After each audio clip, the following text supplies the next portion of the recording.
So I was gonna make a video on negative influence, but you know what?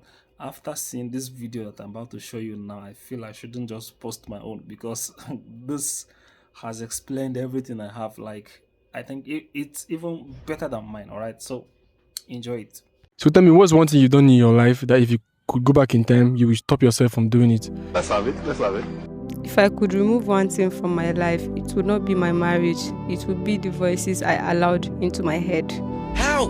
I met my husband when he had nothing, no money, no cars, just me and him, and peace of mind. We used to sit outside in the evening, laugh, gist.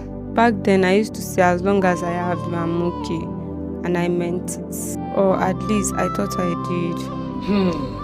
My husband used to do a lot of things for me. They might not be big, but they felt real. If I complain about headache, he'll massage my head with warm water till I sleep off. If the food at home is not enough, he will say he's not hungry just for me to eat. Sometimes he will wake up very early in the morning to go and fetch water before I wake up from sleep. Some days when I'm tired, he will help me to wash plates even when I said he should not. And every single night, no matter how stressful his day went, he always asks me, "Are you okay? Hope you are good." Those things used to mean everything to me back then because they feel real and natural. Well, things didn't actually change suddenly. Everything started changing when life got a little better for us. He got a better job and we moved into a small apartment in a quiet estate. I remember the first night we slept there. We didn't sleep early because of excitement. And nothing changed my husband. He was even better than before. And life continues. So after a year and a half, that was when we had our first child. My husband would carry the baby like it was the most fragile thing in the world. Sometimes I'll wake up in the night and I'll see him watching the baby. He was not a perfect man. He forgets dates sometimes. And in fact, my husband doesn't know how to surprise like all those Instagram husbands. But he was always present and that was all that mattered. Then I met new friends in the estate, women who looked like they had everything together, always well dressed, talking about luxury life, and they called themselves as estate boss ladies. At first, it was just a conversation, then slowly it became something else. I would meet them for tea and they would ask about my marriage, and I would tell them it is fine, my husband is trying, and they would laugh. Just fine? One of them said. She said, "Do I have a car?" I said, "No." She said, "That means I still take the estate bus." And I said, "Yes." She said, "That's a disaster at its peak." She said, "I deserve more." And the other one said, "I have to push him." Because men don't know how to do what is expected until you push them. They told me how they push their husbands to get where they are today. How they will not settle for less, but the absolute best.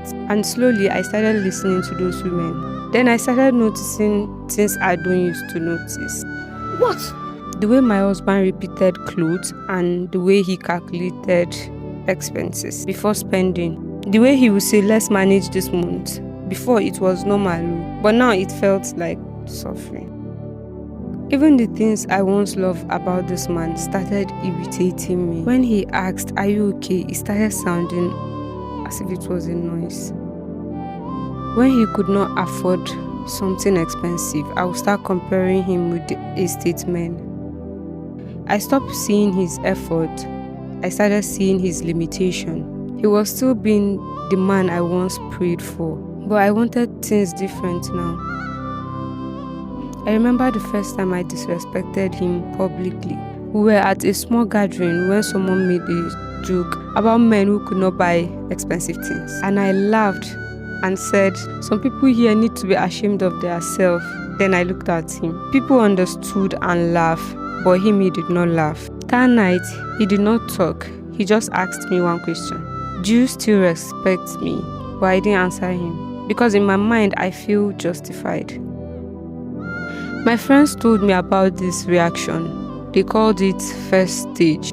That is denial stage, but you have no choice later than to accept it. I remember what our first lady in the group said. She said he will appreciate it later when he sees it in a bigger picture. Because if you did not pressure him, he will never grow.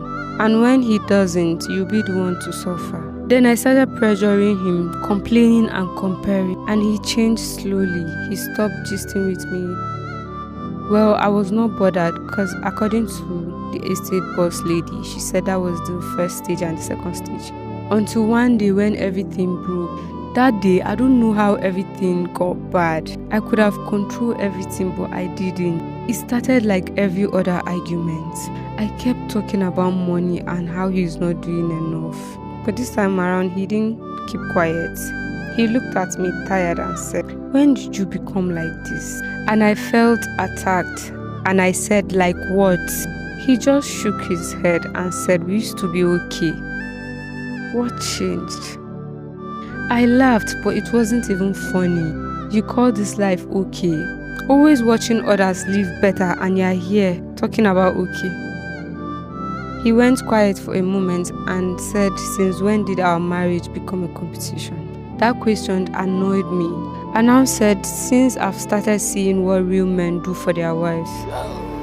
He looked at me as if he didn't even recognize me. Then he said, "When did these people start deciding what is enough for you matter?" Then I said, "It's because you are not man enough and I deserve better." He didn't move or say a word. I could have stopped there, but I didn't. He was still looking at me quietly when I said something that I shouldn't have said. Then I said, "I regret marrying you." The way he looked at me, I've never seen him like that before. He looked empty, like something inside him closed. He nodded slowly, picked his phone, and walked out.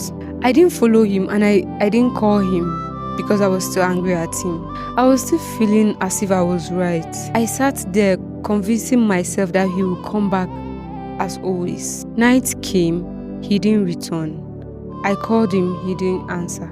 Then I told myself maybe he needed time. Then an unknown number called. I picked, it was a female's voice. Then she asked if I'm the wife of the owner of the number. I said yes. Then she said I should come to so hospital. That there have been an accident and my husband is involved. Jesus. I didn't even remember how I got there, but I saw myself there. When I got to the hospital, the first thing I saw was his shoes. Then I saw him, but not the way I knew him. He was lying there, quiet, and machines were all around him. They said he was hit by a car while crossing the road. He didn't die, but he wasn't alive. He was in coma.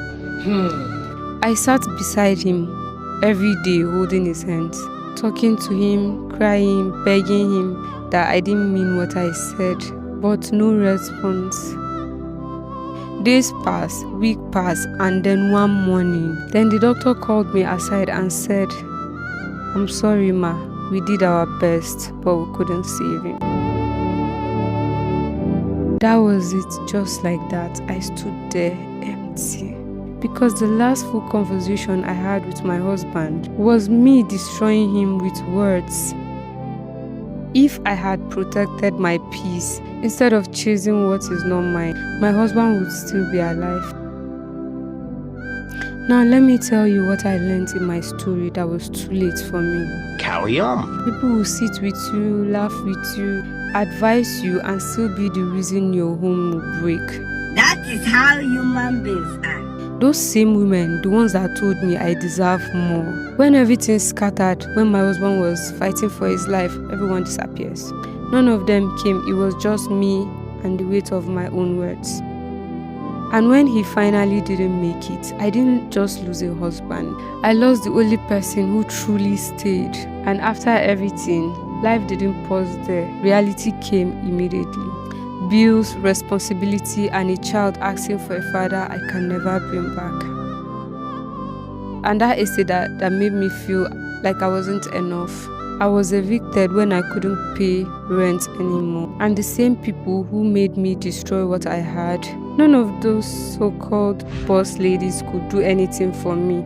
None of them offered support. That was when I understood something. Not everyone that speaks into your life that is speaking to build you. Some people are speaking from emptiness. Some don't even know what they have, so they will never recognize what you have. While some are projecting their own dissatisfaction. Marriage is not a competition ground, and definitely not something you will compare. It is in the person who stays with you even when life is not perfect. I had that, then I traded it for a life that is not even real. Now I am here raising my child alone, doing everything what we are supposed to do together all by myself. And the hardest part is not just the struggling, it is knowing that I had peace, then I destroy it with my hands. If you have something real, protect it. Don't allow outsiders to define it. Don't allow too many voices to enter something that it is yours. Because the truth is, those people that are pushing you will not be there to carry your pains when it falls apart. I learned the hardest way, so I wish you to learn from my mistakes. Filter what you hear and guide what you heard, because once it is gone, no amount of regret can bring it back.